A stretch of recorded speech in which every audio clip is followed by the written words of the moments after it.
Right. Assalamu alaikum, and how are you? Bismillah ar-Rahman rahim. Here I have with me my graduate. He is a young man. His name is Ibrahim. And Ibrahim, would you please like to just tell us a little bit about yourself, and then we'll just go from there, inshallah. inshallah. رب اشرح لي صدري ويسر لي أمري واحلل عقدة من لساني يفقه قولي. السلام عليكم ورحمة الله وبركاته. My name is Ibrahim, and I'm 17 years old, and I'm a new hijama practitioner thanks to, first of all, Allah and Miss Abir, Holistic Tib. And Alhamdulillah. MashaAllah, you speak really, really well. MashaAllah. Okay, so what got you into hijama, and what is the best thing that, or something that you learned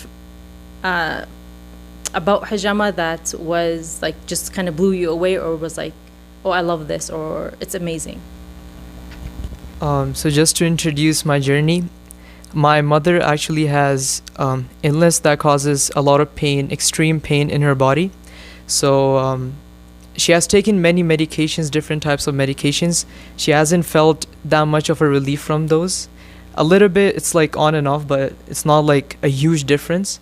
So one day she was talking to one of her friends, and they introduced her to the sunnah of hijama.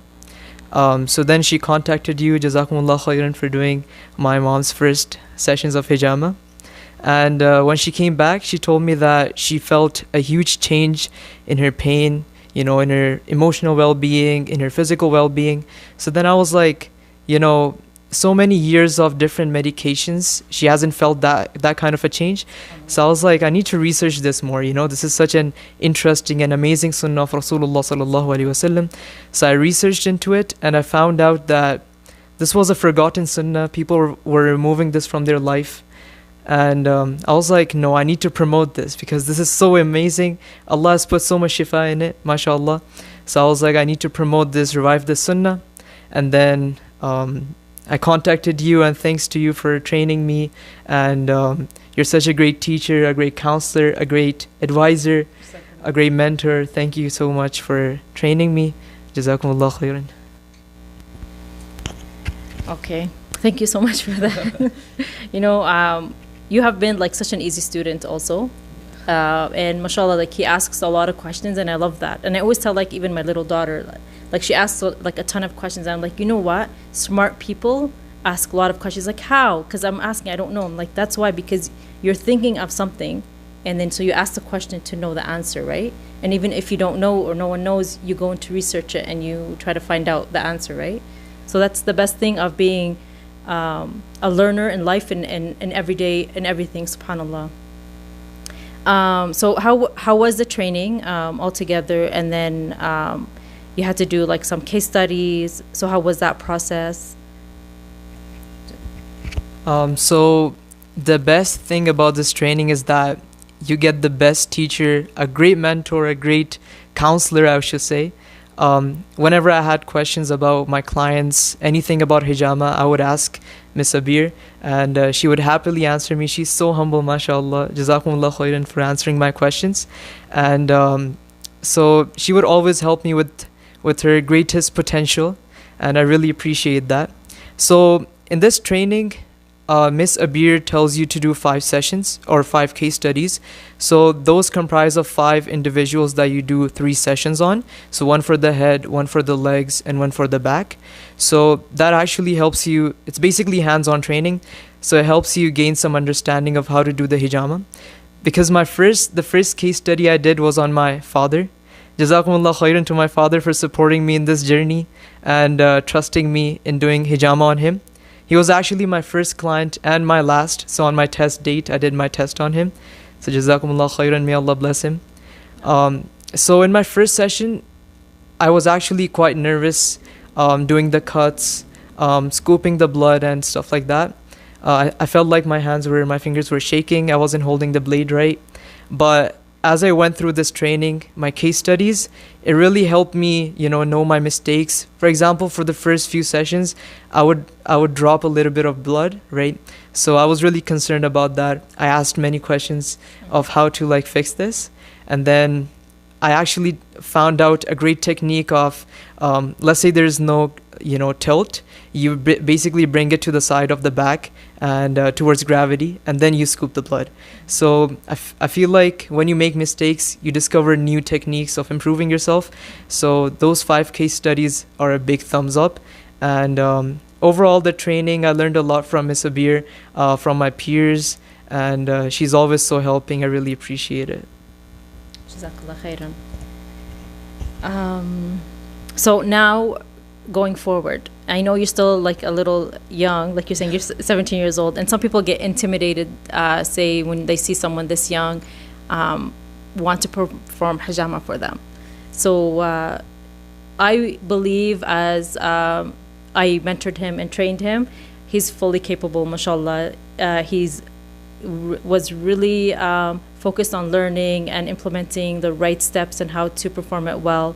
And as you can see, mashallah, he's a very well-behaved, respected young man. And I can fully attest to his work. And if anyone does need hijama for men, mashallah, he's very capable of performing that fully. So going forward from graduating, you're still in high school, right, to finish. So what's your next step? And after high school, I know you want to probably go into maybe university or something. Is there something that you want to maybe pursue as into your learning that is going to implement something that's close to hijama, or what is exactly you want to go into? So just tell us a little bit about that. So first of all, as I am young, I'm 17 years old. The first thing I tell my clients is that to have tawakkul in Allah and trust in me.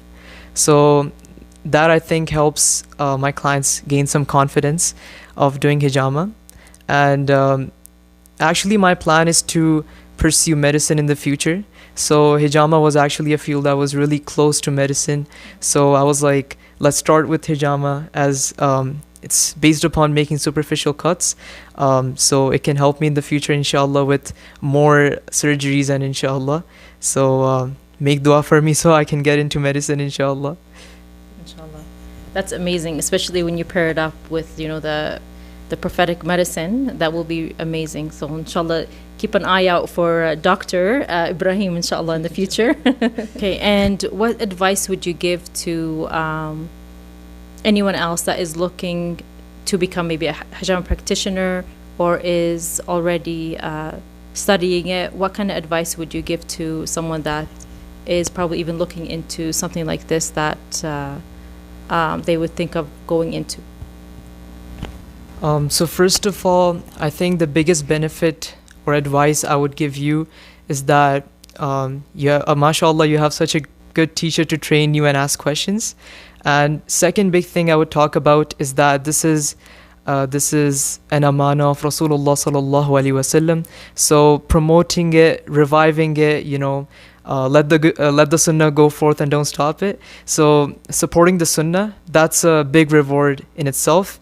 And let's say I'm doing my interview right now, and inshallah, you would probably train from Miss Abir, inshallah, and you would give your interview as well. Anyone who gets influenced by this to learn hijama, this is basically sadqa jariyah for me, right? Sadqa jariyah for you as well, right?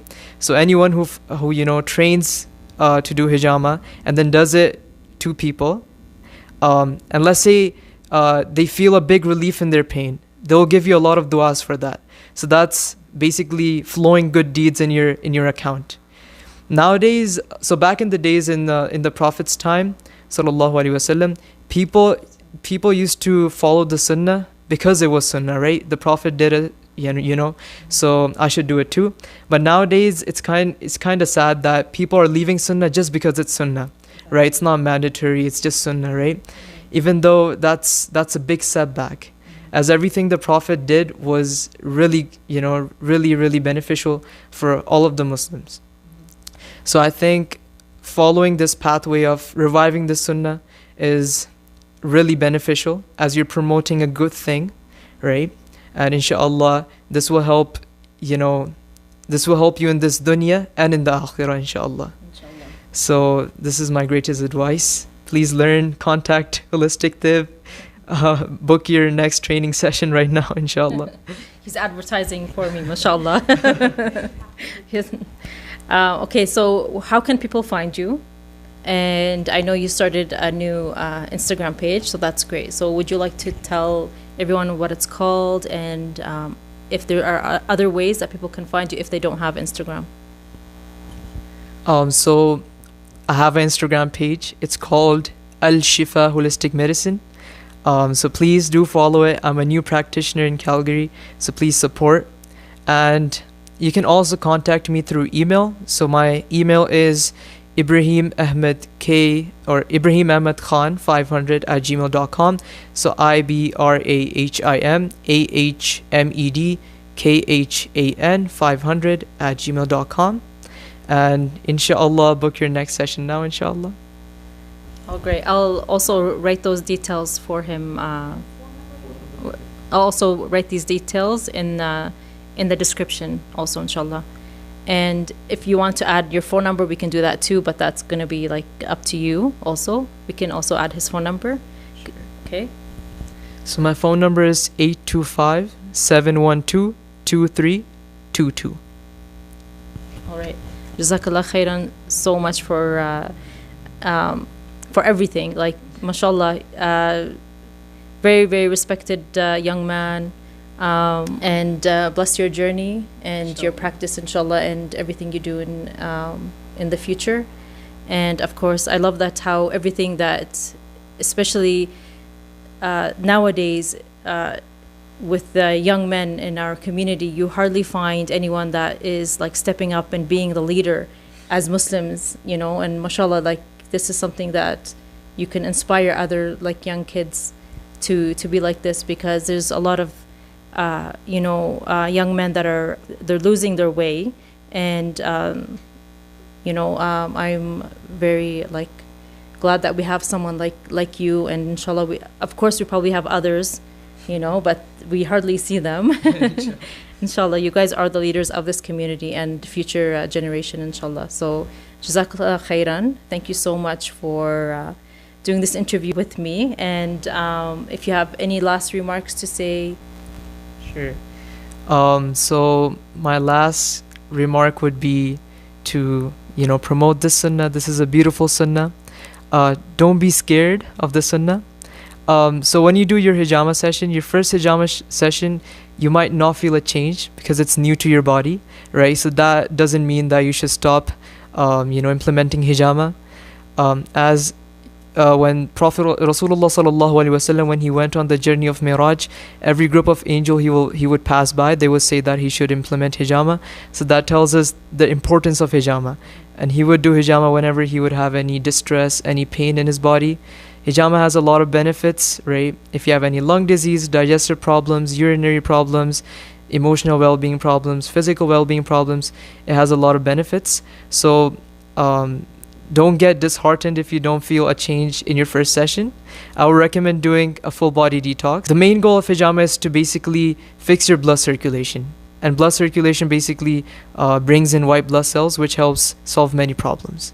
So to improve your blood circulation, you need to do a lot of hijama. So inshallah, don't get disheartened and let the sunnah go forth and don't stop it. Assalamu alaikum wa rahmatullahi wa barakatuh. Jazakallah khairan, and assalamu alaikum wa rahmatullahi wa barakatuh.